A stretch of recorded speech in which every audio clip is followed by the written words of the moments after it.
കൊച്ചിയിൽ 52 വയസ്സുകാരെ പീഡിപ്പിച്ച കേസിലെ പ്രതി പിടിയിൽ. ഫിർഡോജ് അലി എന്ന അസം സ്വദേശിയാണ് പിടിയിൽ. അത് ശ്യാംകുമാർ ചേരുന്നു. ശ്യാം, വിശദാംശങ്ങൾ.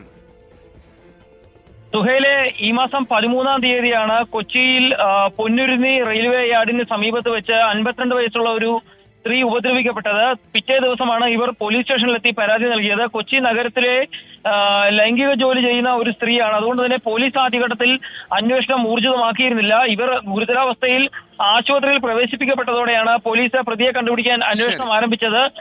ഏകദേശം ഇന്ന് വൈകിട്ടാണ് ഫിർഡോജ് അലി എന്ന അസം സ്വദേശി ഇപ്പോൾ അറസ്റ്റ് ചെയ്യുന്നത്. സുഹൈ, ശരി, ശ്യാംകുമാറാണ് വാർത്തയുടെ വിശദാംശങ്ങൾ നൽകിയത്.